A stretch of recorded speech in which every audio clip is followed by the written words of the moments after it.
दो लोग आपस में बैठे हुए थे। वह ये सोच रहे थे कि गेहूं की फसल आने वाली है, हम गेहूं की फसल को काटेंगे। हम काफी गरीब है, हमारे पास कोई काम धंधा नहीं है, पैसे कहां से आए, कहां से हम अपने परिवार का गुजर बसर करें। तभी उजियानी क्षेत्र के गांव अल्लाहपुर से जो प्रधानपति था रिजवान, वह उनके पास पहुंचता है और वह कहता है कि मैं तुम्हें 70-70 हजार रुपए दूंगा और पेट भर के तुम्हें दारू पिलाऊंगा, मात्र 1-1 घंटे का तुम्हें काम करना है। वह दोनों लोग, एक का नाम राधेश्याम था, दूसरे का नाम रामोतार था, वह कहते हैं कि प्रधान जी, ऐसा आप हमसे क्या काम कराएंगे जो 1 घंटे का काम होगा और आप हमें 1,40,000 रुपए दोगे और पेट भर के हमें दारू पिलाओगे। तो वह कहता है कि मैं काम तुम्हें वक्त आने पर बताऊंगा, तुम आज अपने खेत पर पहुंचो, तुम्हारे ही खेत पर मैं काम कराऊंगा और तुम्हें 1,40,000 रुपए दूंगा और पेट भर के दारू पिलाऊंगा। तो वह दोनों लोग खुश हो जाते हैं और अपने खेत पर चले जाते हैं। तभी प्रधान जी पहुंचते हैं और एक महिला को वह अपने साथ लेकर जाते हैं जिसका नाम मुस्कान था, जिसकी उम्र 28 साल थी। वह उसको लेके जाते हैं तो वह कहती है कि मुझे यहाँ जंगलों में आप क्यों लेकर आए हो। तो वह कहता है कि मैं तुझे इस जमीन को दिखाने के लिए लेके आया हूं और तुझे मैं कुछ जमीन दिलाऊंगा, वह तेरे नाम पे मैं जमीन का बैनामा कराऊंगा। तो वह खुश होती है और खेत को देखने लगती है। वहीं पर रामोतार और राधेश्याम भी मौजूद थे, जिनके हाथ में फावड़ा भी था, एक के हाथ में कुल्हाड़ी भी थी और एक के हाथ में कुछ हथियार भी थे। वह उनको देखकर अपने पति रिजवान से कहती है कि ये यहाँ क्या कर रहे हैं दोनों लोग, जमीन तो हम लेने आए हैं, इनके हाथ में हथियार भी है, यहाँ से चलो, शायद कुछ काम गलत ना हो जाए। तो रिजवान उन दोनों को आवाज लगाता है और कहता है कि इसको तुम मारो और 8 फुट गड्ढा करके इसको नीचे डाल दो, इसको दबा दो। बस इस बात को वह सुनती है कि मेरा यहाँ कत्ल होने वाला है, तो वह वहां से भागने का प्रयास करती है, लेकिन भाग कैसे पाती। 3-3 लोग थे और वह अकेली महिला थी। तीनों लोग उस महिला को पकड़ लेते हैं, उसका गला दबाते हैं, धारदार हथियार से उसके ऊपर हमला करके उसकी बेरहमी से हत्या कर देते हैं और 8 फुट गड्ढे में उसको दबा देते हैं और दबा कर वह चुपचानी घर चले जाते हैं और ये समझते हैं कि हमने कुछ किया ही नहीं और हमारा कुछ होगा ही नहीं।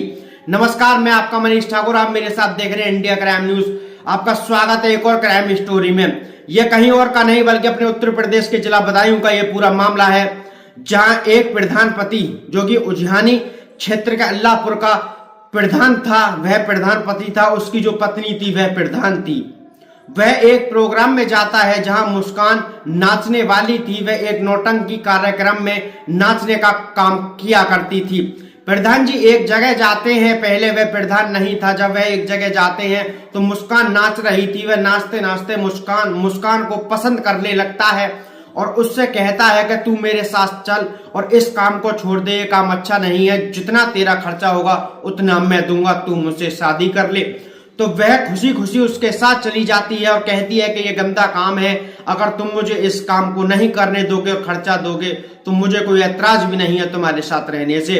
वह बता देता है कि मैं शादीशुदा हूं, लेकिन वह फिर भी उसके साथ चली जाती है।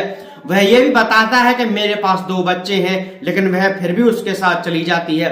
किराए के कमरे पे वह दोनों रहने लग जाते हैं और आपस में प्यार भी करने लग जाते हैं। उनका 3 साल का एक बच्चा भी हो जाता है, एक लड़का भी उस मुस्कान से पैदा हो जाता है। लेकिन फिर इलेक्शन आता है, इलेक्शन के दौर पे उसकी जो पत्नी थी वह प्रधान बन जाती है और वह प्रधानपति बन जाता है। जब प्रधानी को यह बात पता चलती है कि मेरे पति ने दूसरी शादी कर ली है और उसपे 3 साल का बच्चा है, उसने मुझसे ये बात छुपाई है, तो वह घर में कलेश करने लगती है। तो वह परेशान होकर मुस्कान के पास जाता है, तो मुस्कान भी कलेश करती है और वह कहती है कि मेरा 10,000 रुपए में गुजारा नहीं होगा, मुझे 50,000 रुपए महीने चाहिए। तो वह दोनों तरफ से परेशान हो जाता है। घर जाता है तो बीबी तंग करती है और उधर जाता है तो दूसरी बीबी उसे तंग करती है। वह एक व्यक्ति से झगड़ा कर लेता है और एक छोटे से मामले में वह जेल चला जाता है। जब वह जेल चला जाता है, जेल जाने से पहले ही उसने मुस्कान की हत्या कर दी थी। 2 लोग रामोतार और राधेश्याम को सुपारी दी थी, 1,40,000 रुपए दिए थे मात्र 1 घंटे काम करने के। 1 घंटे काम करने के वह भी अपने ही खेत पे काम करते थे और एक गड्ढा खोदा था, उसमें मुस्कान की हत्या करके उसमें दाब दी थी। वह जब मामूली से झगड़े में जेल चला जाता है तो वह छूट भी रहा था, लेकिन वह वकील से कहता है मुझे अभी मत छुड़ाओ, क्योंकि कोई ऐसा काम मैंने किया है कि अगर मैं जेल में रहूंगा तो सुरक्षित रहूंगा। लेकिन फिर उसकी जमानत होती है और जब पुलिस 28 तारीख को उसको दोबारा गिरफ्तार करती है तो ये पूरा मामले का खुलासा होता है। आपको बताएंगे पूरी बात, पहले आप ये बात को सुनिए। मुस्कान के जो परिजन थे वह बेहाल थे, वह ये सोच रहे थे कि हमारी लड़की ने हमसे बिना पूछे शादी की है, हमसे लड़ झगड़ के उसने शादी की है और हमसे उसका कोई कांटेक्ट नहीं हो पा रहा है।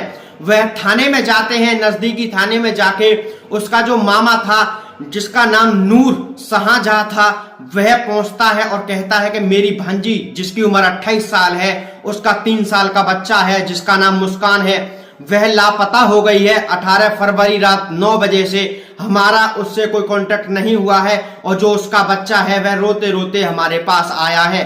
तो पुलिस इस बात को सुन के गैर सुना कर देती है और हंस के टाल देती है कि शायद किसी के साथ वह भाग गई होगी, आप परेशान ना हो, उसको जल्द से जल्द ढूंढा जाएगा। तो वह परेशान होकर वह घर आ जाता है और 1 दिन 2 दिन इंतजार करता है। फिर वह दोबारा उस थाने में पहुंचता है तो थाने वाले उसे धमका के भगा देते हैं और कहते हैं कि नाचने गाने वाली तो भागेगी, उसे पुलिस कब तक ढूंढे, उसको अगर तुम्हें ढूंढना है तो अपने आप ढूंढो, हम नहीं ढूंढेंगे। तो उसके जो परिजन थे वह जिला बरेली पहुंचते हैं आईजी के पास, आईजी से वह गुहार लगाते हैं। तो आईजी से जब रिपोर्ट दर्ज की जाती है तो आईजी जब इस बात का बारीकी से तफ्तीश कराते हैं पुलिस वालों से, तो जब पुलिस दोबारा उनके मुस्कान के परिजनों के पास पहुंचती है और कहती है कि तुम्हें किसके ऊपर शक है, तो वह कहते हैं कि हमें मुस्कान के पति रिजवान पर शक है, और क्योंकि उसने कोई रिपोर्ट दर्ज नहीं कराई है और ना ही उसने कोई कांटेक्ट किया है। तो पुलिस जब रिजवान के घर पहुंचती है तो पुलिस को पता चलता है कि रिजवान एक मामले में जेल में बंद है, वह जेल जा चुका है। तो पुलिस 1-2 दिन और इंतजार करती है कि उसकी जो छूटने वाला था, उसकी जो तारीख थी वह 27 तारीख को वह छूटने वाला था जेल से, उसकी रिहाई थी। तो पुलिस 27 तारीख का इंतजार करती है और 28 तारीख को पुलिस रिजवान को गिरफ्तार कर लेती है और उससे पूछताछ करती है। तो रिजवान नई नई कहानियां बनाता है और वह कहता है कि मैंने मुस्कान को नहीं देखा, बल्कि मुस्कान तो अपने मामा के साथ गई हुई थी। तो पुलिस उसके मामा को भी गिरफ्तार करती है, उससे काफी बारीकी से पूछताछ करती है। तो मामा साफ इनकार कर देता है कि मैं मुस्कान को नहीं लेकर गया, ये आपसे झूठ बोल रहा है, आप इससे ही पूछो। तो वह जब गांव में पुलिस पहुंचती है, दोनों लोगों को पुलिस ने गिरफ्तार कर रखा था, वह अल्लाहपुर गांव में जब पहुंचती है तो कुछ लोगों से जब पूछताछ की जाती है तो 2-3 व्यक्ति बताते हैं कि जो रिजवान है उसकी दूसरी शादी उसने मुस्कान से की थी जिससे 3 साल का बच्चा है। रिजवान झूठ बोल रहा है, हर चीज की जो जानकारी है वह रिजवान को ही है। तो पुलिस इस मामले को जानकारी में लेते हुए दोबारा थाने में पहुंचती है और रिजवान से काफी बारीकी से जब पूछताछ करती है तो रिजवान अपना जुर्म कबूल कर लेता है। वह बताता है कि मैं परेशान हो गया था अपनी पत्नी से और मुस्कान से, मैंने सोचा कि क्यों ना अपनी पत्नी की हत्या कर दी जाए, लेकिन बाद में मैंने सोचा कि मेरी पत्नी प्रधान है, शायद मैं पकड़ा जाऊंगा, तो मैं सोचता हूं कि क्यों ना मुस्कान की हत्या कर दी जाए। तो वह मुस्कान को खेत पर लेके जाता है जहां एक रामोतार और राधेश्याम दोनों व्यक्ति वहां मौजूद थे। उन्होंने धारदार हथियार से मुस्कान की हत्या कर दी और उसको गड्ढे में दाब दिया। जहां पुलिस ने आज मुस्कान की डेड बॉडी को गड्ढे में से निकाला जा रहा है, जेसीबी गड्ढे में से मुस्कान की डेड बॉडी को निकाल रही है। 40 दिन के बाद डेड बॉडी को निकाली जा रही है, जहां उसमें कीड़े पड़ चुके हैं, लाश सड़ चुकी है और लोग काफी हैरान हैं। पुलिस इस पोस्टमार्टम करा रही है और पता लगा रही है कि ये जो डेड बॉडी है ये मुस्कान की ही है या नहीं है। जो 3 साल का बच्चा है उसका मेडिकल भी कराया जा रहा है, डीएनए रिपोर्ट से पता चलेगा कि ये मुस्कान की ही डेड बॉडी है या किसी और की है। पुलिस ने तीनों आरोपियों को पकड़ लिया है, कार्रवाई कर जेल भेज दिया है। पुलिस आगे की विधिक कार्रवाई कर रही है। आपको ये कैसी लगी क्राइम स्टोरी है? अपने उत्तर प्रदेश के जिला बदायूं की एक पूरी क्राइम स्टोरी है और ये सच्ची घटना है। अगर आपको ये वीडियो अच्छी लगी हो तो लाइक करें, चैनल को सब्सक्राइब करें और देखते रहिए हमारे साथ India crime news. Bureau report, मैं मनीष ठाकुर।